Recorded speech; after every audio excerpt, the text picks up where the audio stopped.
everybody. I think we changed presenters and started a second early, so I'm going to go ahead and just go on mute for a couple minutes and wait for a couple more people to join.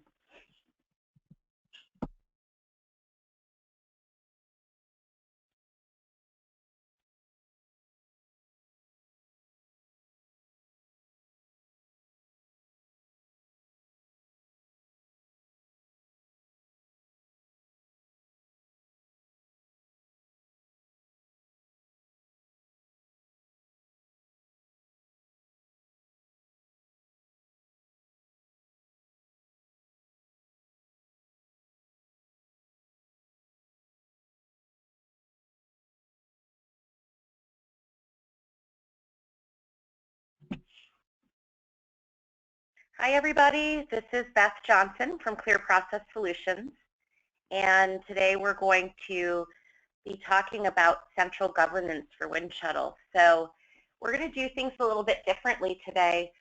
We're lucky enough to have a couple folks on our team who have had to manage master data and help with governance for organizations and industry before joining CPS. So we're going to treat today like a roundtable. And at the very beginning, we're going to have everybody muted in the audience. However, if you have questions, please type into the chat window. And if we get to a point where we're talking through some things that it feels like, you know, there are a lot of questions, I'll just go ahead and open up the mic and we can talk. So this is being recorded, so you can look at it later on YouTube. But real quick here, I want to introduce who's on our panel today. So Elisa is with us. She's been with CPS for a bit over a year, or almost a year, I guess, Elisa.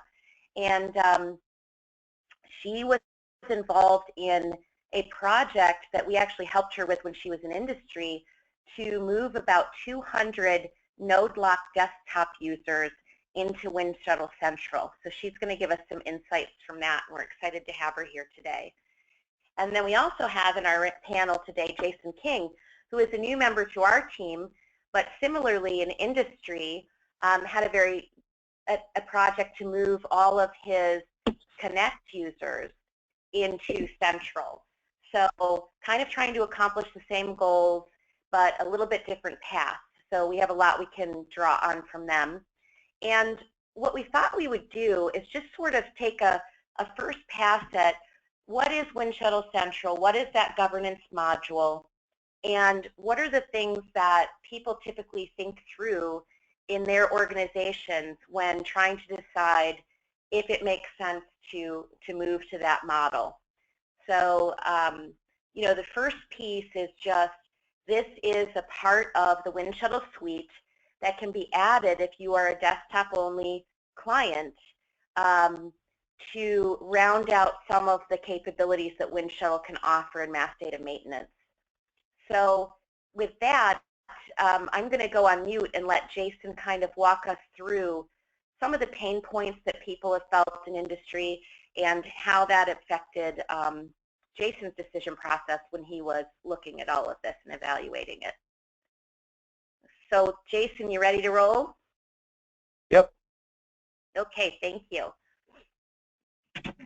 So when I was with Johnsonville Sausage, the reason why we ultimately decided to move to Winshuttle Central was because we were starting to become unorganized, I guess, and we didn't have any kind of governance around our scripts. Now, the one nice thing that we did have going for us at Johnsonville was that we really only had one Winshuttle developer.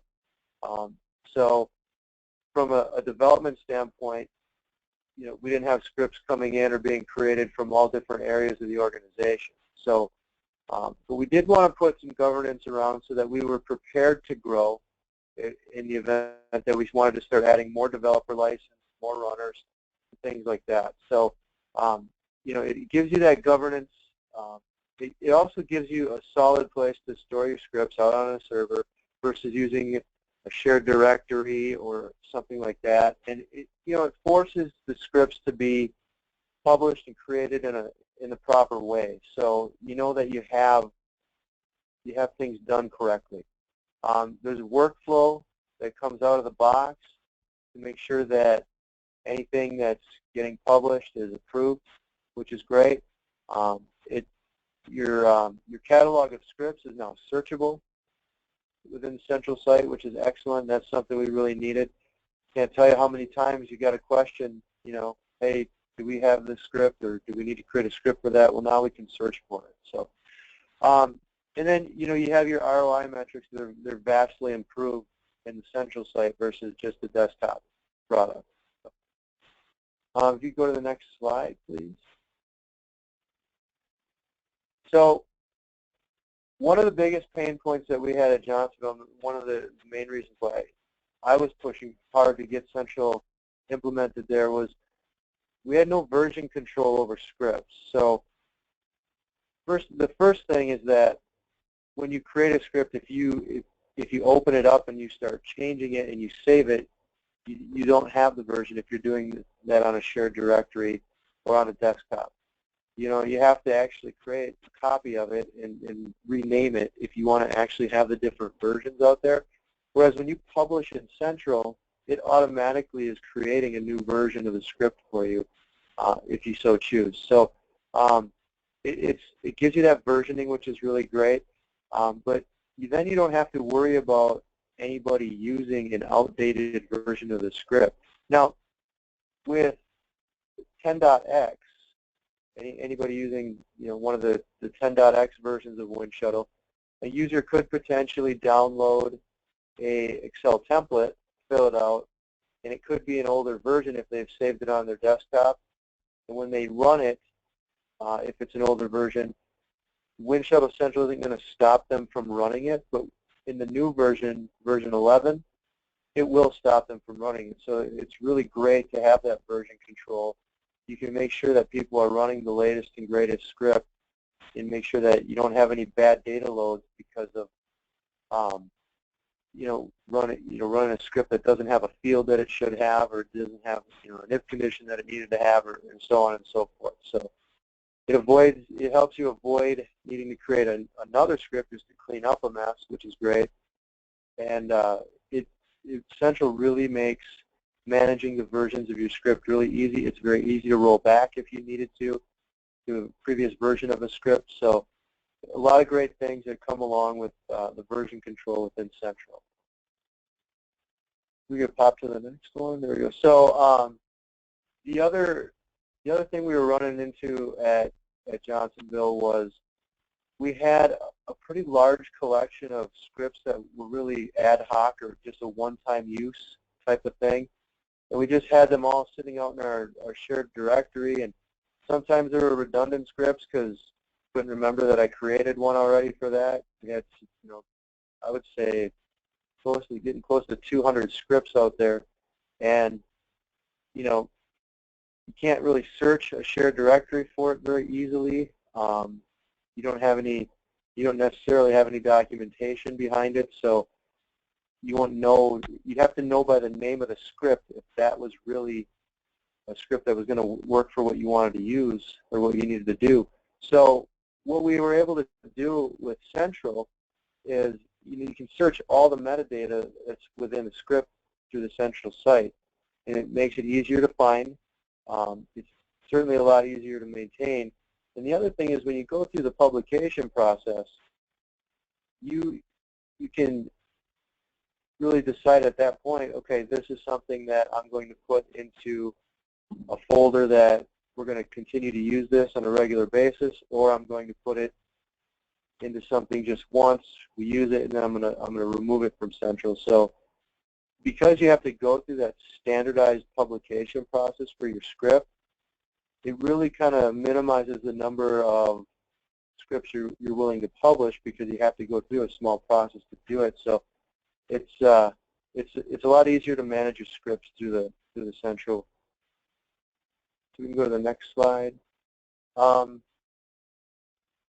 of the great benefits moving away from Connect is basically managing the licenses and everything is so much easier in Central.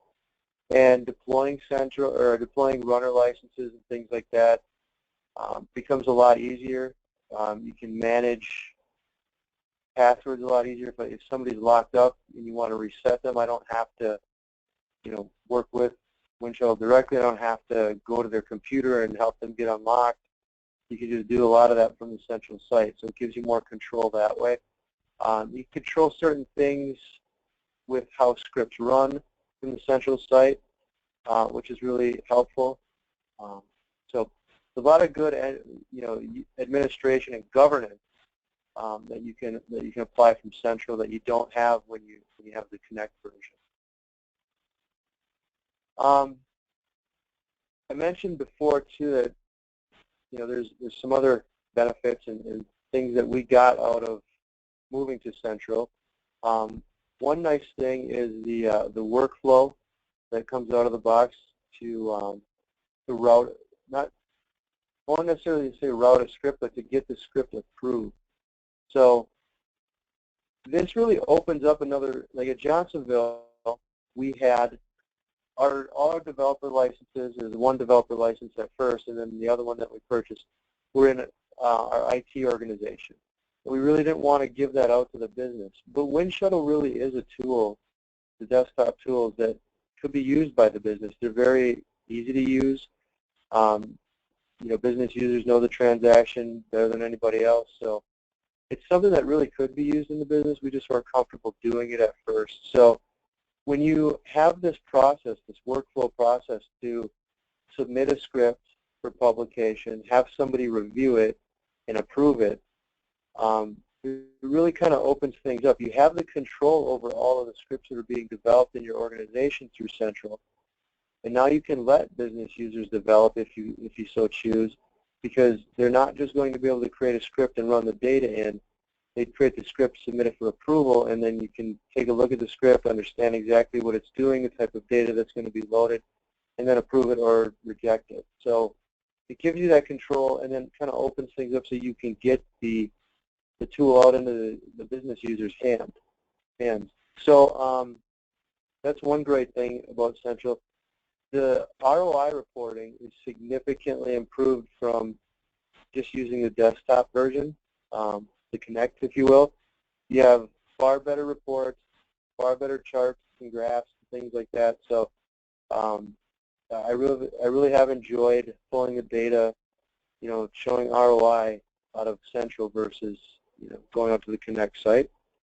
The availability of new releases flows more rapidly. It's easier to just send people out, have them upgrade, that kind of thing.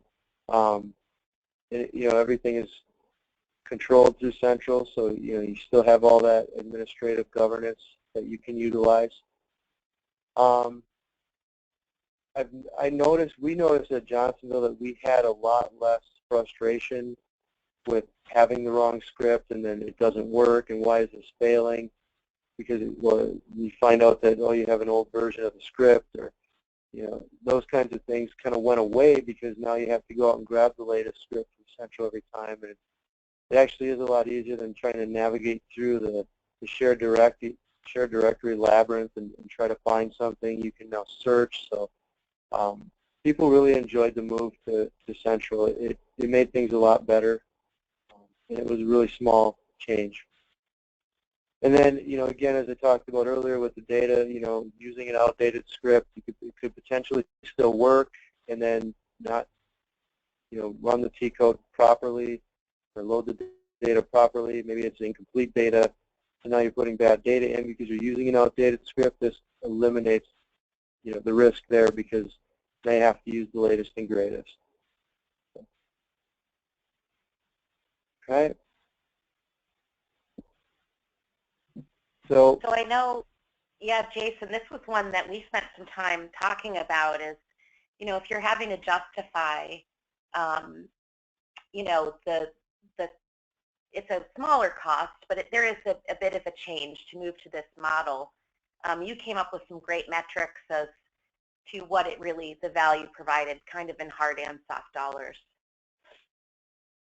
Yeah, I mean, you have to stop and think, okay, how many times have I had to create a script to clean something up because we accidentally used an old script or something like that. How many questions do I answer? How many times have I gone through a script and tried to debug and figure out what was failing, only to find out that it's an older version of a script and that that it was something simple like that. How many emails do you field a week? How many people are running scripts? How hard is it to manage things through Connect? Because Elise is going to talk later about the 200 node-locked licenses. How hard is it to manage that versus being able to manage it through Connect? Are there, and then, how hard is it what is the strain on your organization, when you have just the IT area developing scripts, when you could really spread the wealth and get that out into the business user's hands and get more ROI from your Winshuttle tools by letting more people have the ability to develop, and now you can have governance around those scripts that are being created. So maybe the organization is more comfortable letting business users go ahead and use the tools. So yeah, I mean, there's a lot of things to think about. Yeah. While we're on this slide, Elisa, are there any thoughts? I don't know if any of the people who are listening today actually are still running some node-locked licenses. I know there are still some out there, but any differences you saw if you were going from that licensing model that even became more relevant with the move to Central when you think about this ROI? Yeah, I grabbed a notepad just while he was talking. One of the big reasons why we did it too was we did a lot of disaster recovery testing. Like, in other words, if our building was shut down, how would our users continue to do their job? And so we had an episode where we did that every year, and this Winshuttle was kind of flagged as a tool that made it very difficult for us to move off-site and quickly bring up our operations in another location. So for our business continuity project, this gave us the ability to standardize, one, who had licenses, who would be able to get a license on a new computer or whatever it might be at another location. And then the biggest part was, if we didn't have maybe they had their scripts on their computer and their computer was destroyed in some type of incident, then we weren't able to get to their scripts unless we had them centrally located on a network drive that we could access outside of our environment. So this gave us a place where all our scripts were located in one location, so that when we practiced our disaster recovery, we knew that Winshuttle, because it was such an important part of our daily operations and getting information into SAP, that all our users could come up without the contingency of, oh, I don't have that, I don't have my computer, I don't have that shared drive that maybe was available to me when I was at the office. So business continuity was a big reason for us. And I would say really other node locks, with Connect, of course, you had some standardization or some bringing in all of the activity that was going on the Connect site. But with node locks, if I needed to get a report on how many times somebody ran a particular script, I actually had to go to their computer, sit down, grab the file, bring them all back, and then I could come up with one report for all my users. So ROI was very difficult to do in the node lock environment, where it became much simpler in Central because I could actually see all that right on my portal. But also being able to see all my active users, another screen that you can go in and see who's actually connected.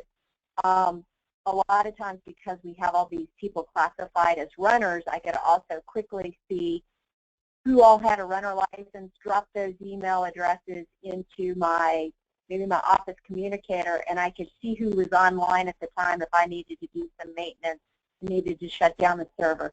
So it also provided me a lot of different ways to manage my users and communicate quickly and easily to all my users because they were all in our SharePoint groups and they were easy to access.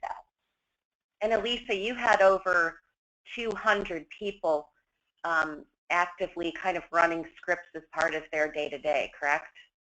Well, that's probably, I probably didn't have quite 200. I had over 200 scripts, and Gotcha. we probably had about 100 licenses that were scattered not only in one facility but in multiple facilities.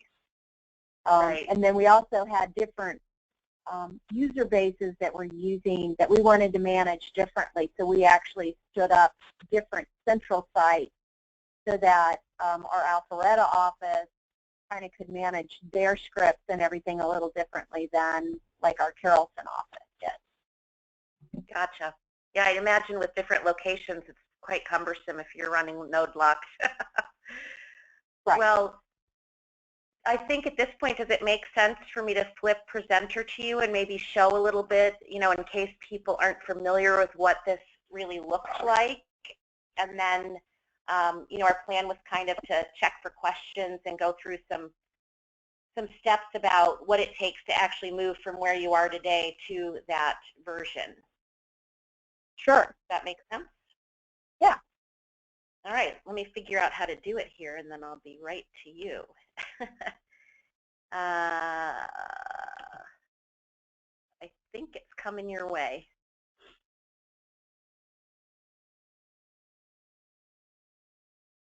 Nope.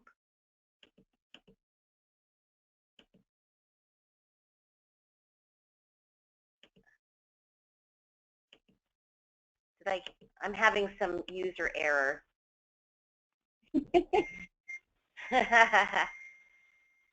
Where does it say make presenter? There we go. My old eyes aren't working so well. So I think it should be coming your way, Elisa. There we go. I see in your screen. Yep. So I have the central administration site up here so that we can just take a quick look at. If you've been on Connect before, there might be some similarities here, but of course, if you were on NodeLock, you didn't have anything like this, but this is really the SharePoint site that Central runs on, and we can actually take a closer look at, of course, there is stand-up. You know, you have to have a SharePoint site to stand up your Central or a SharePoint server. And but just to talk a little bit about, you know, we have a place that we call a site that has everything from how we manage our licenses. So one of the things that happened with us is, you know, we had people that would go on vacation and maternity leave, and it was very difficult when we were on NodeLock to switch their license from one person to another. We always had to call Winshuttle. So if it was maybe an emergency, we needed to switch a license. It didn't always happen immediately. So, you know, having the ability to manage my license right here made it much simpler for my individuals that, you know, might have gone on maternity leave and their backup needed their license for the next 3 months, so I could manage my license. Also, with the managing SAP credentials, we could move away from our auto log on RF, I can't remember the name of that file, ALF file. We could move away from those being saved on desktop to a central location where people could manage their SAP credentials, and they were also, you know, encrypted, and only them could see their passwords, but I could also manage in case one of them needed their password reset, or I needed to delete their password for them so that they could go in there and reset it. So pretty much when it comes to the site, we have anything and everything that really has to do with the site. Some of this is really configuration items or log items. But the main thing for a central administrator person is you're going to be looking at your activating new licenses. This is if you buy some additional licenses, this is how you load them in. And then managing your license, you know, really allows us to dictate who has those licenses, assign those, reassign those, and such as that. And then also with managing your SAP credentials, you can set up your different sites or different SAP environments that you actually log on to, and your passwords you have for those sites. So there's also now you have the ability to schedule jobs to run on servers. So we had a lot of jobs that ran on the desktop, and this now opened it up so that we could start running these jobs on the server, which really made our users happy, because a lot of times if they needed to run a job that took a long time, they would actually have to leave their desktop or their laptop on site. They couldn't take it home with them. We had a lot of people that worked remotely, so one day they might be at the office, the next day they might be at home. So having to leave their computer behind at the office did not make them happy, because that means they had to come in the next day. So here we can now schedule our jobs to run on the server. They get all the information that they need up on the server, schedule it to run, and they get to go home. Come back in the morning, get an email saying their job's been completed. So that's what we find really pretty much in the site section. We have also an audit and report section. I would say as a central administrator, probably the main one I used here is my active users. This would be a quick way I could see what version my users were using. This was also kind of critical here too, if I could see that some people hadn't updated or upgraded, but I knew that they really needed to get upgraded. I could see what version they were running the last time they logged on. And then if I needed to reset anybody, like sometimes they'll get an error because they could be signed on to multiple computers. They wouldn't get their sessions reset, but you could go in here and reset a person so that they could get logged in. That was also available here. You can see it tracks how many sessions they have active. So this was also something I did if we were going to be doing any maintenance on the system. We would want to make sure people weren't running scripts while we were doing maintenance after hours, so this was a great place to go and look and see who was actually signed on and using a session. This is also where your client log viewer is. So this is like if I ran out to everybody's computer and brought back their log viewer, I could actually, here I now can see it online, and I can see all my different users, what they run. I can actually drill down by the product if I want, start date, end date, by the system, by the T code. So this just gives me the availability of looking at what's going on in my environment and seeing if there's a lot of errors running on my scripts, or if everybody is fairly successful in running their scripts that have been deployed. So there's the audit and report. We can actually get into setting up policies and procedures for transaction and also for query. And then the server piece is more for forms and workflow. But one of the biggest things that we see here is, this is our portal for our central administrators, but also our users can come into this site and come in and actually log in and see their data files, maybe if they're actually a developer, their scripts that they've actually posted, or any tasks that might be assigned to them. But this is our central location for where do we keep our scripts, where do we keep all of our templates, where are all of our supporting documentation, and the same thing with our query scripts and templates, and also if we have any scripts that we're running data files with, then they're all located here. So I'm going to click on the transaction script so that you guys can see. So now instead of being like on a network drive, or everybody has these scripts located on their hard drive, now everybody has to come to Central to get the latest and greatest script that's available. And I think a lot of times when we're helping our customers convert to Central, we're helping them with topics around naming standards. How do I name my script? What's the best structure? Do I want to put my script in folders so that it makes it easier to find maybe all of my material master script? So a lot of this, when you move into Central, are decisions that you want to make before you're actually rolling these scripts out so that you can get some organization to your scripts before you actually publish them all.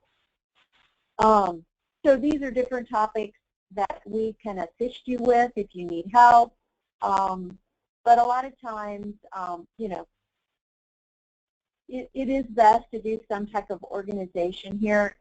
If not, you want to make sure your naming standards, you know, if you had 100 scripts, 200 scripts out here, you know, it's kind of a pain to be looking through trying to find the script that you particularly want. And I know Jason mentioned something about supporting files. I don't know if we have any out here at our test site here, but if you did, they would all be located here. You can upload those, which we actually, we're also broadening all of our users to allow them more developers in site to be able to use the system. So you can see each script here. If there is supporting documentation, they can quickly just click on the view there, open up whatever attachments that you did, and you could see that documentation. So you can set up those standards, or we kind of called it a center of excellence, so we kind of put it procedures and policies around scripts that were being developed, what process they had to go through to be approved scripts for production. As you can see here, approval denied, status on this script. So it opens up a lot of that for you. And the only other areas I want to make sure we point out is your data templates now are all stored in one shared library. You can also do, you know, structure here too if you'd like. Maybe the same structure you put in with your scripts you might want to do with your template. But this is nice so that if anybody is a new user and they don't even have the template, they can come out here and download the template, get the most latest and greatest template, and then also serve up any scripts that they want to use for those templates. And like I said, the supporting files are also there. There are a couple of gotchas that you want to think about when you're setting up this environment, and that is, you know, it's nice to have folder structure, but don't get too carried away. All of these build out a URL that we see up here in the line if I was going to open one of these scripts. So the longer our folder structure is, or the more folders we have, the longer our file names are, the longer our URL gets, and there is a limit of 250 characters there. So we want to make sure that you name things properly, but you don't get a little too carried away. You do have description fields that you can use to maybe put more detail, or by all means, using your support documentation helps with supporting what these scripts are all about. And the same thing with data templates. You want to make sure that you are putting your templates in the data template folder. There is a little bit of a, I would kind of call it a little bit of a bug with Winshuttle when you are actually publishing your script. You'll see that first time a developer goes to publish a script, it'll default to the data file folder instead of the data template folder. It's important that you make sure all your developers change to the data template folder and set that as default, so that you know that you're getting all the templates in the template folder and saving that data file folder for when you're running your on-server files that you actually upload those. So that's just one other thing, gotcha, that we have seen doing these installations that later people come back and say, ha, wish I would have known that going in. Anything you want to add on that? That's a good tip. Yep. Yeah, one of the things that I'd like to also point out, I didn't really get a chance to mention this earlier, forgot about it, over in the administration area as well, for each of the tools that you're using, there's the application servers. What's great about this is you have to add any of the SAP environments that you're going to work in, and you set them to either non-production or production. What's great is in Connect, you can't stop anybody from developing a script or running a script in production. You can just set the production server warning, hey, just so you know, you're going to be doing this in production, and they click through it, and they might not necessarily, care or, whatever. What do users always say? The best data is in production, right? So, it's really great out here that you can set a server to a production server, and then you cannot develop a script in that server. So you get more, again, governance around your SAP environment and how Winshuttle is being used at your organization through Winshuttle Central. So that's great. And then Lisa did mention also, that obviously this is a SharePoint site. For us at Johnsonville, that was a huge hurdle we had to overcome. Our CIO was very against us implementing SharePoint. He said, we will not have any SharePoint here. We have too many, intranet type tools already as it is. We are not going to add another one. We're not going to be a SharePoint shop. We're not going to hire people to manage a SharePoint site. The great thing is that you don't have to invest really in SharePoint. You can utilize the free basic version of SharePoint to get your central site set up, and this can be hidden, and unless somebody's very familiar with SharePoint, you really wouldn't even know that you're running SharePoint in your organization. I can tell you that there's probably a total of 5 people at Johnsonville Sausage that know we even have SharePoint at all. And again, we're using the... I think that's a really important point, because that's something, that often does arise with various organizations when they're evaluating this decision. Jason and Elisa, we might have lost your audio a little bit there. Oops, I don't want to do that. Are you guys there? I think we lost your audio. Hang on a second.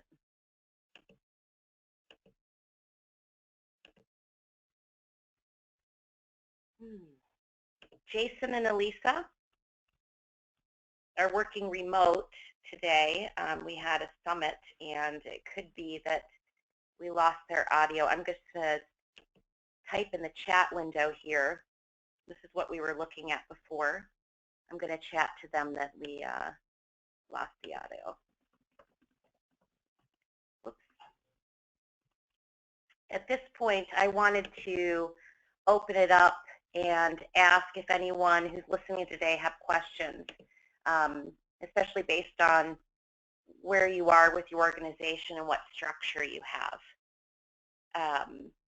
So if you have any questions, just go ahead and type them in. We'll watch for those. We'll try to get these guys back.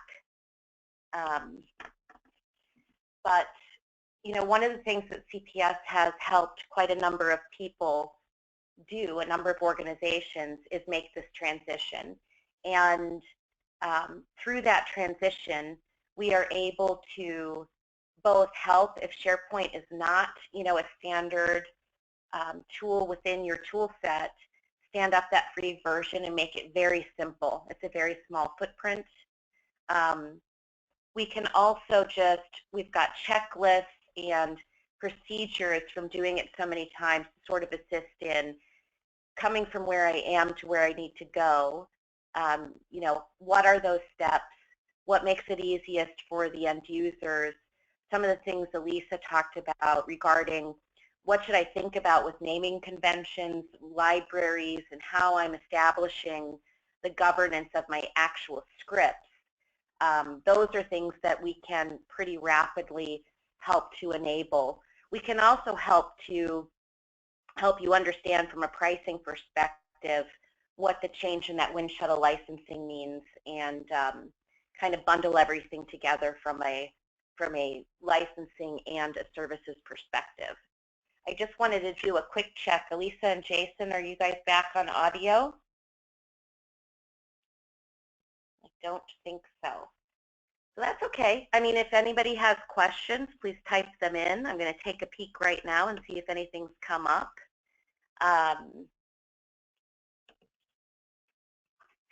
So it looks like nothing's coming in over the airwaves, so this is your shot, everybody. If you've got questions, please type them in, or I can open up the mic. All right. Well, with that said, all of this great information and tips and tricks that Elisa and Jason were sharing are certainly going to be out on both the Clear Process Solutions webpage and also out on YouTube. So all of the videos that we've done for WEBtips sessions are out on our YouTube channel. Wanted to let everyone know we are very excited. We have an Ohio Hug today, and that is a local user group meeting. We're going to be at Kitchler Lighting, and CPS is going to have a little after party. So if anyone on the line today is from our region, we'd love to see you. It starts at 2 o'clock. We're also going to be out in Denver on, oops, I typed it in wrong. It's November 30th, so there's a little typo there that I'll correct. But all of our events you can see on our web page. There's also a link to that YouTube channel that I mentioned. One of the things that we also offer is blanket support. If you're using Winshuttle and sort of need some staff augmentation for scripting, or if you're moving to form and workflow, alternatively, if you have projects like this, we would certainly be happy to help you.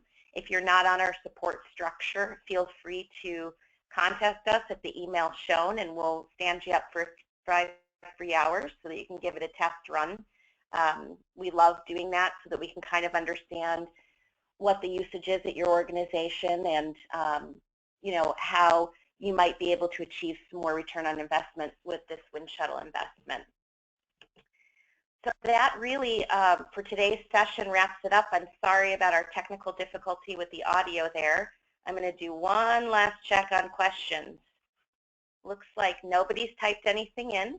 I'm also going to look and see, it looks like we have just about every time zone in our country covered today, so that's kind of exciting. Thank you to everyone who joined.